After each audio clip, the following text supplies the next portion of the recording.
ವೀಕ್ಷಕರೇ, welcome to Shobha blogs. ಬೇಸಿಗೆ ಶುರುವಾಗೋ ಕಾರಣದಿಂದ ದೇಹಕ್ಕೆ ತಂಪಾಗ್ಲಿ ಅಂತೇಳಿ ಅಷ್ಟು ಗ್ಲಾಸ್ ನೀರು ಕಾಯೋದಕ್ಕೆ ಇಡ್ತಾ ಇದ್ದೀನಿ.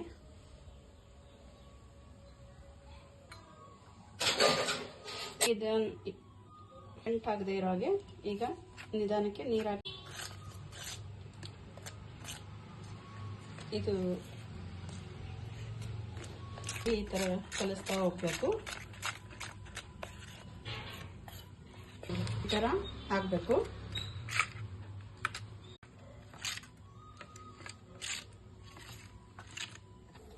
ಇದು ನೀರು ಕುದೀತಾ ಇದೆ ನೋಡಿ.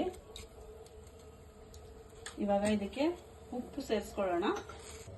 1 ಸ್ಪೂನ್ ಆಗೋಷ್ಟು ಕಲ್ಲುಪ್ಪನ್ನ ಯೂಸ್ ಮಾಡಿದ್ದೀವಿ. ಆದಷ್ಟು ನೀವು ಪುಡಿ ಉಪ್ಪು ಯೂಸ್ ಮಾಡೋದಕ್ಕಿಂತ ಕಲ್ಲುಪ್ಪನ್ನ ಯೂಸ್ ಮಾಡಿ ಅಡಿಗೆಯಲ್ಲಿ. 3 ಜನ ಕುಡಿಬಹುದು ಇದನ್ನ.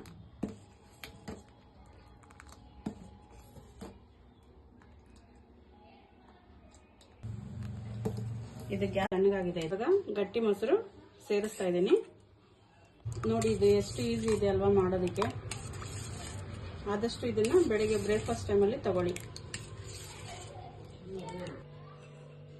ಇದು ರಾಗಿ ಅಂಬ್ಲಿ ರೆಡಿ ಆಗಿದೆ.